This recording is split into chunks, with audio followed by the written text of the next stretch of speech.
Pangatlo, prioritize heart over habit. Piliin mo ang puso kaysa sa nakasanayan. Tuloy natin ang talata sa Mark 7:6 at sinabi niya sa kanila, tama ang pahayag ni Isaiah tungkol sa inyong mga mapagkunwari. Ayon sa nasusulat, iginagalang ako ng bayang ito ng kanilang mga labi. Subalit ang kanilang puso ay malayo sa akin. Kaibigan, masyadong matapang yung salitang ginamit ng Panginoong Yesus dito laban sa mga Pariseo. Tinawag niya silang mga mapagkunwari o hypocrites. Alam niyo ba kung saan galing ang salitang yan? Sa original Greek, ang salitang ginamit dyan ay hypocrites, na ang ibig sabihin ay mga mask wearers o mga stage actors. Sila yung mga taong nakamaskara at umaarte sa entablado sa theater play. Isipin niyo yun, ang mga Pariseo, ang pinaka-relihiyosong tao sa lipunan nila. Sila yung mga taong kabisado ang Bible. Sila yung mga taong laging nasa templo. Sila yung pinakatumpak pagdating sa mga rules ng simbahan. Pero sa paningin ng Diyos, puro lang sila acting. Sila ay mga stage actors na nakasuot ng religious mask. Sabi nga ng kilalang commentator na si J.C. Ryle, this passage contains a humbling picture of what human nature is capable of doing in religion. Nakakapanlumo, di ba? Nakakapanlumong isipin na kaya palang gawin ng tao ang magmukhang perpekto at holy sa panlabas habang patay, manhid at bulok na sa loob. Nagiging idolo na natin yung ating mga tradisyon, yung mga nakasanayan kapag mas pinapahalagahan natin ang papuri ng tao sa panlabas nating anyo kaysa sa totoong kalagayan ng puso natin sa harap ng Diyos. Magaling tayong mag-perform pero ang puso natin malayo naman sa Diyos. Sabi sa talata ay, ginagalang ako ng bayang ito ng kanilang mga labi, subalit ang kanilang puso ay malayo sa akin. Ang tanong ay, paano natin iginagalang ang Diyos gamit ang ating mga labi pero ang puso natin ay malayo sa Kanya? Halimbawa, nagmi-meeting tayo sa ating mission groups, tapos habang nag-fellowship tayo ay panay ang type natin ng Amen! Praise the Lord! Hallelujah! Ang ganda ng mga lumalabas sa labi at sa screen natin. Ginagalang natin ng Diyos sa ating mga salita. Pero pagkatapos ng meeting, pag-log out natin, yung mismong labi na nag-type ng Amen, siya ring labi na ginagamit para sumigaw sa ating asawa, bulyawan ng ating mga anak, o magmura dahil sa stress tayo sa trabaho. Ang ganda ng lips sa loob ng religious activities. Pero ang puso natin, puno ng galit, pride at kawalan ng pasensya. O kaya naman, ang dami natin pinopost ng mga Bible verses sa social media. Nag-share tayo ng mga daily devotionals. Kapag may nagtanong kung kamusta tayo, ang sagot natin agad, blessed by God, brother. God is good. Iginagalang natin ng Diyos ng ating mga labi. Ang galing natin magpanggap na maayos ang lahat at napaka-spiritual natin. Pero ang totoo, pagdating sa mga personal na desisyon, kung paano natin papatakbuhin yung ating trabaho o business, kung paano tayo makikipag-deal sa mga customers, kung paano natin hawakan ang pera natin, ay hindi man lang tayo lumalapit sa Diyos para magtanong kung ano yung kalooban niya patungkol dito. Tinatawag natin siya Lord, pero tayo pa rin ang nasusunod. Tayo pa rin ang boss ng sarili nating buhay. Lumalabas yung salitang Lord sa labi natin, pero malayo tayo sa Kanya. At hindi naman talaga tayo sumusunod. Hindi tayo naghahanap sa Kanya. Hindi tayo intimate sa Kanya. Isa pang halimbawa ay sa ating panalangin. Dahil matagal na tayo sa church, kabisado na natin yung mga Christian jargon. Kapag pinag-pray natin ng isang kapatid sa mission group, ang galing nating magbigkas ng mga salita. Panginoon, ibuhos mo po ang iyong grasya. Takpan mo po kami ng iyong presensya. Pero habang sinasabi natin yan, ang isip natin ay nag-aalala sa mga bayarin, nag-iisip kung anong gagawin bukas, o kaya inip ng matapos ang meeting. Ang labi natin ay nagsasalita sa Diyos, pero ang puso natin ay wala sa presensya niya. Mga kapatid, ito yung eksaktong tinatawag ng Panginoong Yesus na pagiging mapagkunwari o hypocrite. Kaibigan, kapag ginagawa natin ito, ay darating ang araw ay matutuluyan tayong maubusan ng lakas. Darating ang araw na magiging pabigat na lang sa atin ang paglilingkod sa Diyos. Magiging tuyo at miserable ang ating kaluluwa dahil panay ang bigay natin ng lip service. Pero wala naman tayong totoong koneksyon sa source ng buhay. Now, ano ba talaga ibig sabihin kapag sinabi natin prioritize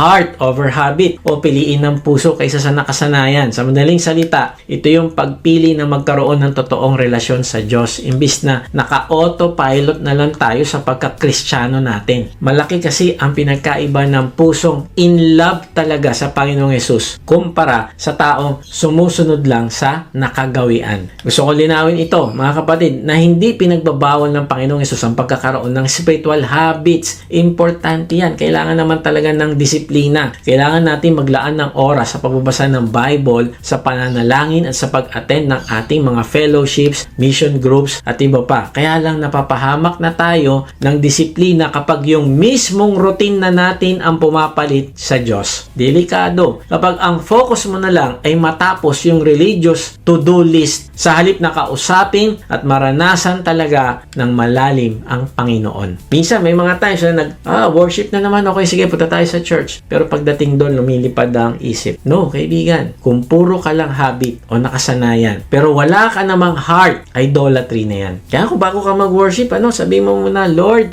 ang dami ko pong gagawin, ang dami ko iniisip, pero nandito po ako para sa'yo. Gusto po kita sambahin. Gusto po kita marinig. Gusto ko po maintindihan yung gusto nyong gawin ko. Gusto kong makita kung gaano mo ako kamahal. At gusto ko lumago yung pagmamahal ko sa'yo. Lord, hayaan mo makapag-focus ako sa'yo. Kaibigan, wag mo gawing routine na lang yung pag-worship mo. Bakit? Kasi ginagawa mo ng Diyos-Diyosan ang religion. Tandaan mo ito, hindi kailangan ng Diyos ang perfect attendance mo tuwing meeting. Hindi niya kailangan ng nakataas mong kamay tuwing worship o yung kabisado mong mga Christian words sa pagpipray kung ang puso mo naman ay hindi talaga nakatutok at nagtitiwala sa Kanya at hindi nakafocus na makilala siya, lumalim ang pagmamahal mo sa Kanya. Kaibigan, God wants your heart, not just your habits. Imagine mo ito, na sa paggawa ng mga web applications at mga systems, ang ultimate goal ng bawat programmer ay tinatawag na automation. Sumusulat sila ng code para yung system ay tumakbo ng mag-isa kahit walang manual na pumipindot.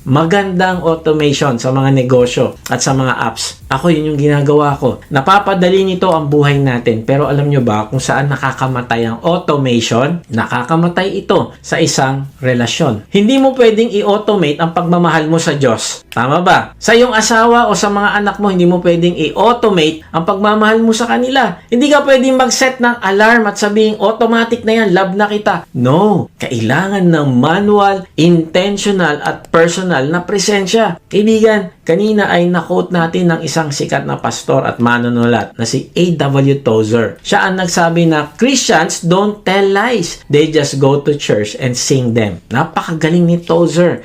Isinulat niya ang sikat na libro na The Pursuit of God. Kilala siya sa buong mundo bilang isang taong napakalalim ng relasyon sa Diyos. Araw-araw nagkukulong siya ng maraming oras sa kanyang opisina para manalangin at mag-aral ng salita ng Diyos. Pero may isang malungkot na katotohanan sa likod ng kanyang ministry. Dahil masyado siyang naging abala sa pagsusulat at sa pagpipreach, napabayaan niya ang kanyang asawa na si Ada. Palaging mag-isa si Ada. Siya ang umako ng lahat ng bigat sa pagpapalaki ng kanilang mga anak habang si Tozer ay sikat na sikat sa labas. Ang tawag nga kay Ada ay single parent. Grabe, no? Nang mamatay si Tozer, muling nag-asawa si Ada ng isang simpleng lalaki na nagngangalang Leonard. At alam nyo ba kung anong sinabi ni Ada na nagpagimbal sa buong Christian world? Sabi niya, A.W. Tozer loved Jesus Christ, but Leonard loves me. Napakasakit pakinggan. Pwede ka palang maging pinakasikat na pastor. Pwede ka makapagsulat ng mga best-selling Christian books. Pwede mong ma-pursue ang ministry. Pero ang pamilya mo naman ay wasak at nangungulila sa pagmamahal mo. Kapatid, huwag mong gawing idolo ang ministry. Huwag mong gawing idolo ang mga bagay na nakasanayan mo na o routine. God did not call you to save the world while losing your own family. Kung ang paglilingkod mo kay Lord ay nagiging dahilan para iwanan mo ang asawa at mga anak mo, hindi na yan ministry. Idolatry na yan ng tradisyon. Napakadaling maging abala sa gawain ng Panginoon at kailangan nating mag-ingat kasi ito pa minsan ang nagiging kakumpetensya at kaagaw sa time mo sa iyong asawa at mga anak. Isipin mo, ang sakit kung marinig mo mula sa asawa mo, sana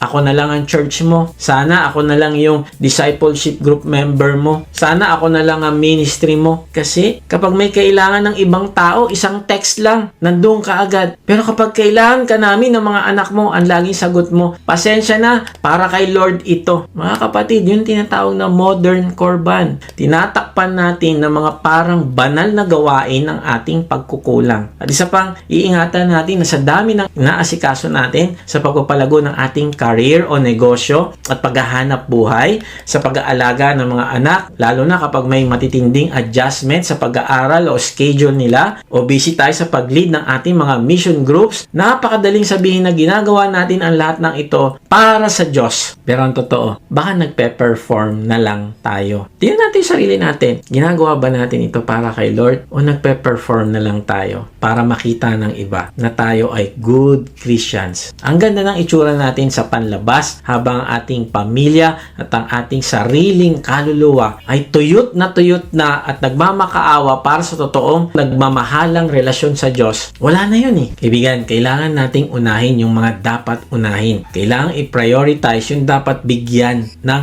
priority. Sino yun? Ang ating relasyon sa ating Panginoong Jesus. So, paano tayo aahon mula sa idol of tradition? Kaibigan, hindi natin ito magagawa sa pamamagitan ng pagdadagdag ng panibagong religious routine. Hindi mo malulunasan ang patay na puso sa pamamagitan ng pagiging mas busy sa church. Isa lang ang paraan. Kailangan mong hubarin ang iyong maskara at bumalik sa paanan ng krus. Hindi kailangan ng Panginoong Hesus ang perfecto mong performance. Hindi niya kailangan ng magaganda mong Christian words. Gusto niya lang ang totoo mong puso. Kahit gaano pa ito kawasak, kahit gaano pa ito kapagod, at kahit gaano pa karaming excuses ang ginawa nito noon, tandaan mo ito, namatay ang Panginoong Hesus sa krus, hindi para sa mga taong magaling magpanggap, kundi para sa mga taong makasalanan na marunong umamin na kailangan nila ng tagapagligtas. Kaya ngayon, kahit nasaan ka, kung nararamdaman mo na pagod ka na sa pagiging mapagkunwari at gusto mong maranasan ang tunay, nag-aapoy at buhay na relasyon sa Panginoong Hesus, sumabay ka sa panalangin ito.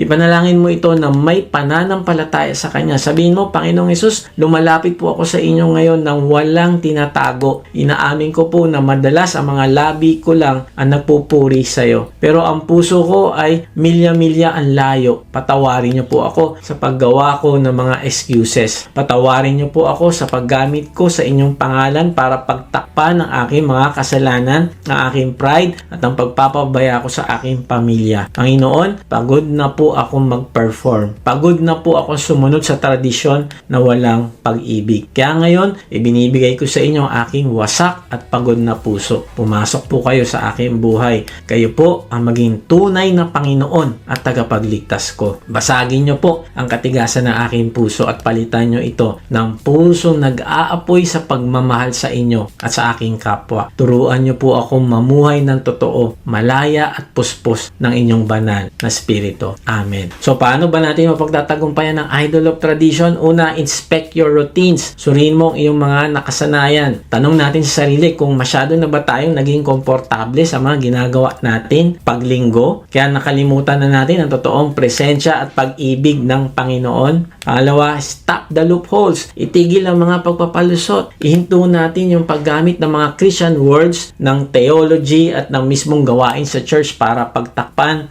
ang ating mga kasalanan, pride at pagkukulang sa sarili nating pamilya at kapwa. Alalahanin natin na walang nakatago sa Diyos. At pangatlo, prioritize heart over habit. Piliin ng puso kaysa sa routine. Hindi kailangan ng Diyos ang perfectong performance. Hindi niya kailangan ng ating lip service, pero malayo naman ang puso sa Kanya. Kaibigan, ang hanap niya ay isang pusong broken, totoo, at handang isuko ang lahat sa Kanya. God bless.